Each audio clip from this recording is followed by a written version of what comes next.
आप सभी के लिए आरआरबी टेक्नीशियन 2026 की जो वैकेंसी डिटेल्स है वो मैं लेकर आ चुकी हूँ। यहाँ पे 6,557 टोटल पोस्ट है यहाँ पे, ठीक है। इसमें भी आपकी कैटेगरी बटी हुई है कि कितनी कैटेगरी में आपकी कितनी पोस्ट है और कितनी वैकेंसीज खाली हैं, तो उसके हिसाब से हम पढ़ेंगे। ठीक है, स्वागत है आप सभी का रोजगार दिशा 07 में। हम यहाँ पे जितनी भी वैकेंसी है उनकी जानकारी देते हैं, उनकी अपडेट्स देते हैं, ताकि आपको समय से वैकेंसी अप्लाई करने में मदद मिले। साथ ही यहाँ पे कोई भी ऐसी न्यूज़ नहीं दी जाती फ्रॉड, जिससे कि आप इससे भ्रमित हो सके। ठीक है, तो अगर आपको वीडियो पसंद आती है तो प्लीज़ चैनल को सब्सक्राइब कीजिए। चलिए हम न्यूज़ आगे तरफ बढ़ते हैं। देखिए, सबसे पहले देखिए आरआरबी ने ऑफिशियल टेक्नीशियन, आरआरबी टेक्नीशियन 2026 का वैकेंसी आउट हुआ है।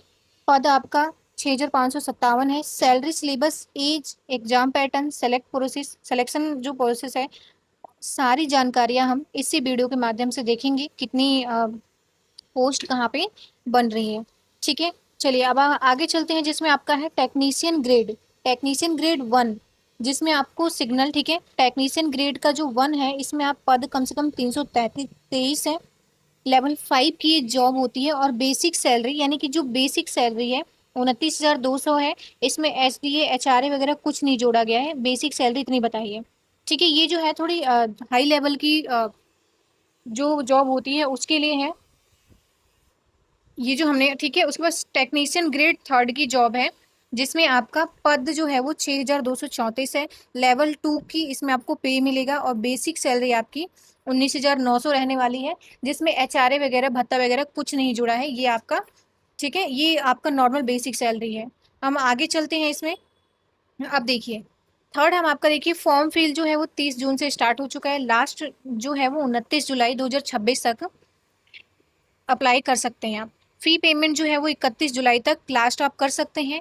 और जो करेक्शन मॉडिफिकेशन है, यहाँ पे 1 अगस्त लिखा गया है, वहाँ पे एक्चुअली 10 अगस्त कर दिया गया है। क्या है, 10 अगस्त तक आप करेक्शन कर सकते हैं, आपको करेक्शन करने का मौका यहाँ पे मिलेगा 10 अगस्त तक, ठीक है। 1 अगस्त नहीं, 10 अगस्त वहाँ पे, ठीक है, मेंशन है। चलिए अब आगे हम चलते हैं। अप्लाई फीस, देखिए जनरल जो अप्लाई फीस अगर आप करते हैं तो जनरल वालों की और ओबीसी वालों की 500 फीस रहती है, जिसमें से आपको 400 यहाँ पे वापस मिल जाता है सीबीटी की। जब आप सीबीटी के दौरान बैठते हैं तो आपको यहाँ पे 400 वापस मिल जाता है, ठीक है। उसके बाद आपको जब SC ST फीमेल जो PWD जो है ये फॉर्म भरते हैं तो इनको कम से कम 250 लगता है फीस।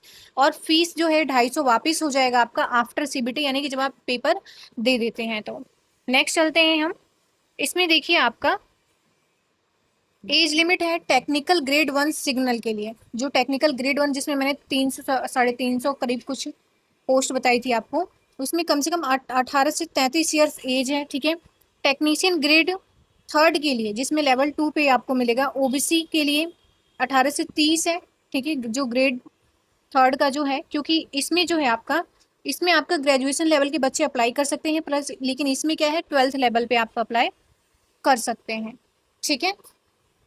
चलिए अब देखिए टेक्नीशियन ग्रेड, इसमें ओबीसी में थोड़ा सा एज रिलैक्सेशन मिल जाता है, ठीक है। ओबीसी वालों का 3 साल इसमें छूट मिलती है और SC ST वालों को इसमें कम से कम 5 साल छूट मिलती है। वो भी एनसीएल जो ओबीसी का है वो सेंट्रल लेवल का जो कॉन्ट्रैक्ट है वो आपका इसमें यूज होगा, अगर, ठीक है। आपका जो सेंट्रल लेवल का कास्ट सर्टिफिकेट है ओबीसी का, वही आपका इसमें यूज होगा, ठीक है। इस बात को आप ध्यान में रख के चलेंगे। और 3 साल और 5 साल का ओबीसी वालों को 3 साल का एज गैप मिलेगा रिलैक्सेशन का, ठीक है। और SC ST वालों को 5 साल का रिलैक्सेशन मिलेगा। नेक्स्ट चलते हैं हम। इसमें देखिए एजुकेशन क्वालिफिकेशन आपका ग्रेड 1 सिग्नल वालों के लिए BSc वाले अप्लाई कर सकते हैं, ठीक है। फिजिक्स जिसने इलेक्ट्रॉनिक्स CS IT इंस्ट्रूमेंटेशन कर रखा होगा, ठीक है। और बीटेक और BE वालों के लिए ये जॉब है, ठीक है। और साथ में 3 साल डिप्लोमा इन इंजीनियरिंग, जिसने 3 साल डिप्लोमा कर रखा है इंजीनियरिंग में, उनके लिए भी ये जॉब वो अप्लाई कर सकते हैं। अब आपका ग्रेड 3 वाला है, देखिए एक्सेप्ट SNT का मतलब होता है सिग्नल एंड टैली वाले। इसमें देखिए 10th वाले, इसमें 3 प्रकार की हैं, ठीक है। इस बात को आप ध्यान रखेंगे, उसमें आराम से आपको पोस्ट दिखा देगा कि आप कहाँ अप्लाई कर सकते हैं। इसमें आपका देखिए ग्रेड 3 में जो है आपका except SNT signal and tele जो है, ठीक है, उनके लिए होता है। इसमें 10th और मैट्रिक जो है प्लस ITI इन्होंने कर रखा हो, जो संबंधित ट्रेड है वो अगर किए हुए हैं तो वो इसके लिए अप्लाई कर सकते हैं। 10th यानी कि जो मैट्रिक किए हुए हैं और आईटीआई संबंधी जो ट्रेड करते हैं वो इसके लिए अप्लाई कर सकते हैं, एलिजिबल हैं वो, ठीक है। या 10th plus act apprenticeship CCA उन्होंने कर, जिसके पास सर्टिफिकेट है वो भी इसके लिए अप्लाई कर सकते हैं। नेक्स्ट आपका जो तीसरा पोस्ट है इसमें ग्रेड 3 का है, SNT यानी सिग्नल एंड टैली के लिए। कम्युनिकेशन जो होता है, सिग्नल एंड टैली कम्युनिकेशन का जो डिपार्टमेंट होता है उसमें, इसमें 10th और जो आईटीआई वाले बच्चे हैं, 10th प्लस आईटी वाले जो बच्चे हैं वो इसके लिए अप्लाई कर सकते हैं। साथ ही जो 12th है और उन्होंने फिजिक्स प्लस मैथ से 12th का रखा है वो बच्चे इसके लिए अप्लाई कर सकते हैं, ठीक है। तो आपको जो ग्रेजुएट एजुकेशन जो एलिजिबिलिटी है वो आपको समझ में आ गया होगा। तो हम आगे बढ़ते हैं। कोई भी दिक्कत हो, कोई भी क्वेरी हो तो आप कमेंट सेक्शन में मुझे पूछ सकते हैं। चलिए देखिए, सिलेक्शन प्रोसेस क्या होने वाला है। सीबीटी टेस्ट होगा आपका, कंप्यूटर बेस्ड होगा, ठीक है। ओनली एक पेपर होगा जिसमें 90 मिनट का आपको समय मिलेगा। 1/3 की नेगेटिव मार्किंग इसमें होना कंपलसरी है, ठीक है। उसके बाद आपका ओरिजिनल डॉक्यूमेंट वेरिफिकेशन होगा, फिर आपका मेडिकल एग्जामिनेशन होना तय है इसमें। नेक्स्ट हम चलते हैं सिलेबस में। सिलेबस देखिए, ग्रेड 1 सिग्नल लेवल 5 के लिए इसमें आपका देखिए ग्रेजुएशन मांगा है। ग्रेड 1 की जिसको मैं बात कर रही हूँ, आप इसको ध्यान रखेंगे। जो भी ग्रेजुएशन वाले उसको भरेंगे, लेकिन सिर्फ ग्रेजुएशन ही, मैंने क्वालिफिकेशन पहले बता दिया, आप एक बार जाके चेक कर लेंगे, ठीक है। इसमें आपके 100 क्वेश्चन आते हैं, 100 मार्क्स के, 90 मिनट का समय मिलता है आपको। जनरल अवेयरनेस आता है इसमें, रीजनिंग आती है, कंप्यूटर एंड एप्लीकेशन आएगा, मैथमेटिक्स आएगा, बेसिक साइंस एंड इंजीनियरिंग आएगा। और इसके सामने मैंने नंबर लिख दिया कि कौन से सब्जेक्ट कितने नंबर का आपको से पूछा जाएगा, ठीक है। सिलेबस ग्रेड 2 लेवल 2 के लिए हम देखेंगे, जिसमें 100 क्वेश्चन, 100 नंबर, 90 मिनट्स आपको, वही 100 क्वेश्चन रहेंगे 100 नंबर के, 90 मिनट आपको टाइम मिलने वाला है इसमें करने के लिए। मैथमेटिक्स आता ही आता है इसमें, रीजनिंग भी आता है। जनरल जो साइंस है वो 40 नंबर का है। इसको आप ध्यान से पढ़ के जाएंगे बिल्कुल, क्योंकि इस पे आप आधा जो पेपर है आपका इस पे, मतलब मोस्टली आप देखेंगे कि पेपर आपका 40% इसी पे डिपेंड है।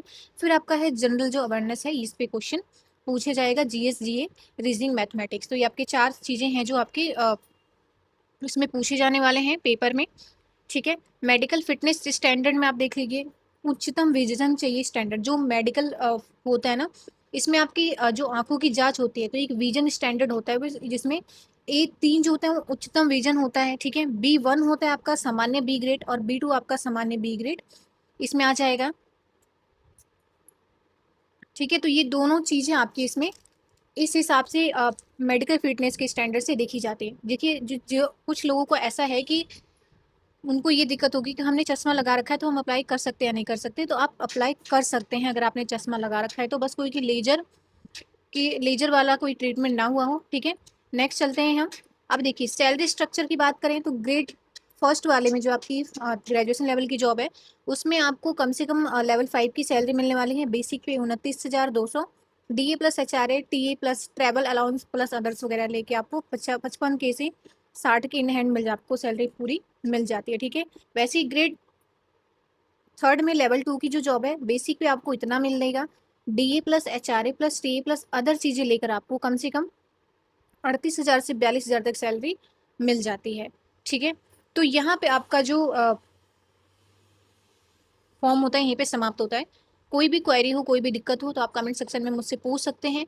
फिलहाल के लिए इतना ही। वीडियो पसंद है तो प्लीज़ चैनल से जुड़िए, वीडियो को लाइक एंड शेयर कीजिए। धन्यवाद।